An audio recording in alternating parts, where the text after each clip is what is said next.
जो अपने विभाग में एक भी नौकरी नहीं दे स्वस्थ रहे बिहार की जनता। 2025 के चुनाव के पहले बिहार के 10 लाख नौजवानों को हर हालत में सरकारी नौकरी देने का वादा हम पूरा। प्यारे दोस्तों, टोटल वैकेंसी के यूट्यूब चैनल पर आप सभी का बहुत बहुत स्वागत है।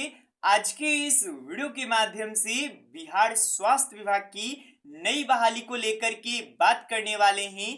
कब तक आप सभी की नई वैकेंसी स्वास्थ्य विभाग में आपको देखने को मिलेगा, कौन कौन से पदों पर ये वैकेंसी जा सकती है, सारी जानकारी आप सभी को बताएंगे। ये video ANM, GNM, pharmacist, dresser, ECG, OT, x-ray सभी के लिए इंपॉर्टेंट होने वाला है। जो भी नई वैकेंसी को लेकर के वेट कर रहे हैं उन लोगों के लिए कुछ गुड न्यूज भी देना है, कुछ अपडेट्स भी देना है, तो वीडियो के लास्ट तक बने रहिएगा। सम्राट चौधरी जो कि बिहार के डिप्टी सीएम है, उनके माध्यम से हाल ही में बयान आया है 10 लाख सरकारी नौकरी को लेकर के। अब क्या बात है वो भी मैं आप लोगों को बताऊंगा, तो वीडियो के लास्ट तक बने रहिएगा। तो सबसे पहले यहाँ पर आप लोग अपडेट देख लीजिए, 16/4/2024 पटना का है, कोई पुराना अपडेट मैं नहीं बता रहा हूँ।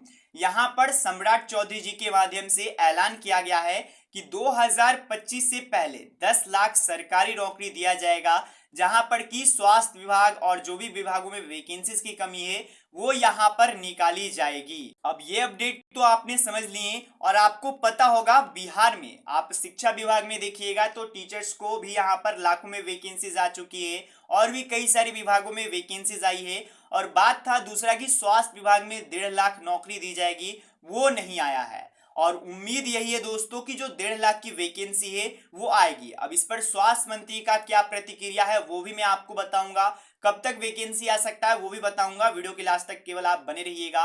अब देखिए यहाँ पर एक अपडेट देख सकते हो, लेटेस्ट अपडेट है, आज के अखबार में आपको ये अपडेट देखने को मिलेगा। किस प्रकार से अस्पतालों की स्थिति है। सबसे पहले तो अस्पतालों में बेड की कमी है। अगर बेड कहीं अस्पताल में है भी तो वहां पर मैन पावर की कमी है, यानी कि कर्मचारी कार्यरत नहीं है। कई सारे न्यूज आते हैं कि यहाँ पर जो गार्ड हैं वो सुई दे रहे हैं नर्सेज की कमी के कारण से। कहीं पर अपडेट ये आता है कि जो फार्मासिस्ट नहीं है उसके कारण से नर्सेज को दवाई देना पड़ रहा है। तो बहुत सारे दिक्कत है कर्मचारियों की कमी के कारण से।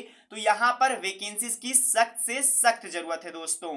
अब मैं आपको बताने वाला हूं कि वैकेंसीज कब तक आ सकती है और उसके बाद आपको जानकारी देंगे कि कौन कौन से पदों पर यहां पर वैकेंसी आने की उम्मीद है। ध्यान से अब देखते चलिएगा। सबसे पहले यहां पर कुछ तस्वीर देख सकते हो, अभी के स्वास्थ्य मंत्री मंगल पांडे जी हैं, साथ में कुछ यहां पर नर्सिंग के स्टूडेंट्स है। अब इनके द्वारा मांग किया गया था वैकेंसी को लेकर के, पूरा अपडेट पहले पढ़ लीजिए, उसके बाद मैं आपको आगे बताऊंगा। देखिए, जीएनएम नर्सिंग एसोसिएशन बिहार के द्वारा जो सत्यम कुमार और उपाध्यक्ष जो कि रोशन पांडे जी हैं वो यहाँ पर मंगल पांडे जी से मिले थे। थोड़ा सा अपडेट जरूर पुराना है लेकिन जानकारी बहुत ही अच्छी से बताई गई है। जहां पर कि उन्होंने मिले स्वास्थ्य मंत्री से, स्वास्थ्य मंत्री को बधाइयां दी, सर ढेर सारी शुभकामनाएं दिए गया कि आप स्वास्थ्य मंत्री बन चुके हो। इसके बाद यहाँ पर जो स्वास्थ्य मंत्री हैं उन्होंने हम लोगों को मांग को, स्टाफ नर्स ग्रेड ए का जो बहाली का मांग है उसे सुने हैं और उन्होंने ज्ञापन भी सौंपा है।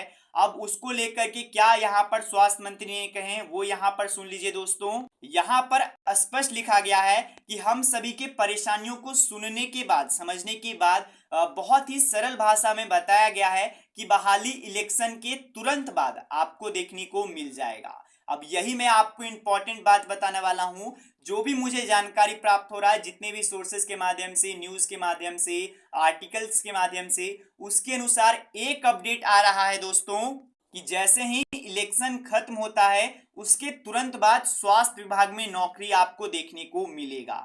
अब देखिए, हम लोग केवल और केवल वेट कर सकते हैं।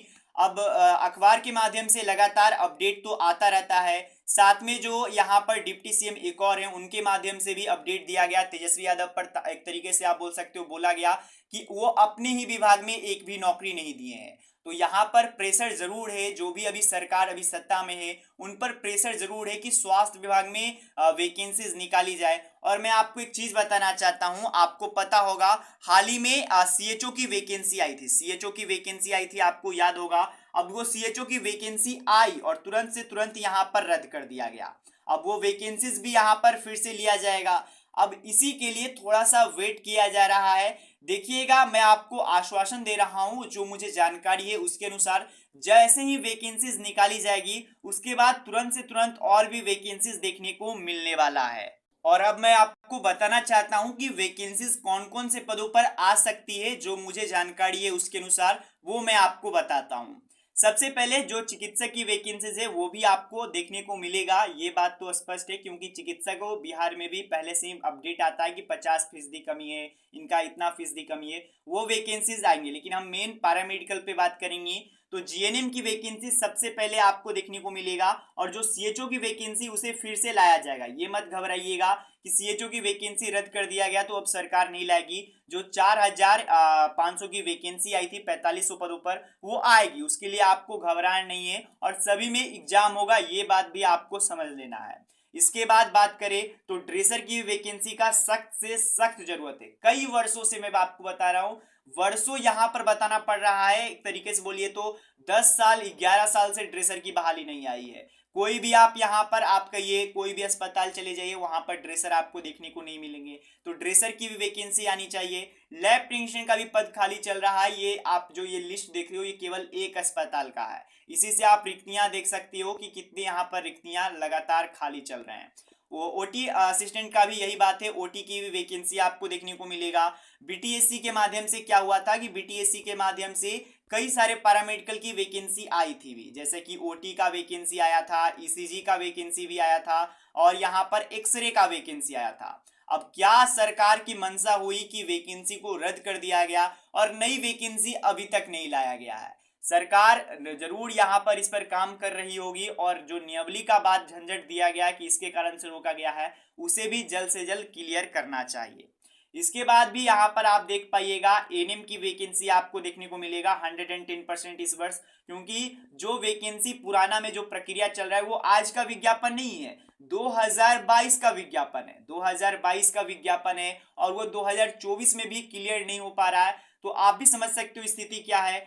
जितने आप बोलिएगा 2 सालों में वैकेंसीज नहीं निकाला गया, उससे ज्यादा तो रिटायर करते हैं, उससे ज्यादा तो नौकरी छोड़ते हैं। तो सरकार को भी समझना होगा कि वैकेंसीज का सख्त से सख्त जरूरत है, और जो 1.5 लाख का बात किया गया है उसे 2 लाख 3 लाख तक पहुंचाया जाए। आप भी इस वीडियो को ज्यादा से ज्यादा शेयर कीजिए, ताकि इस बात को सरकार के पास पहुंच पाए, क्योंकि सरकार भी बैठी हुई है, उनको लग रहा है कि हमारे अस्पतालों में कर्मचारी बहुत है, लेकिन ये वर्तमान की स्थिति नहीं है, असलियत में कुछ और है।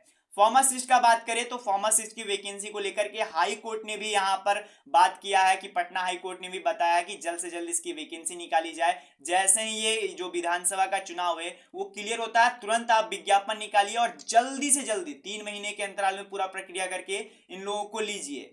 बहुत सारे यहाँ पर अपडेट देख पाइएगा। इसी प्रकार की एएनएम की वैकेंसी आपको देखने को मिलेंगे, और भी कई सारे पद आपको देखने को मिलेंगे, तो घबराइएगा मत। अब वैकेंसी कब तक आ सकती है अब वो देखना होगा। बाकी आपको आश्वासन और जो पेपर कटिंग है वो अपडेट लगातार मिलता है, पर वैकेंसी धरातल पर नहीं देखने को मिलता है। अब जैसे ही कोई जानकारी मुझे प्राप्त होती है मैं आप सभी को बता दूंगा। अभी के अनुसार यही अपडेट देना था कि वैकेंसी आने की पूरी उम्मीद है। केवल जो ये चुनाव है, जो ये अभी आचार संहिता लागू है, इसके तुरंत बाद आपको देखने को मिल सकता है। बाकी अब जैसे ही अपडेट आएगा मैं आपको बता दूंगा। धन्यवाद दोस्तों, वीडियो देखने के लिए, मिलते हैं।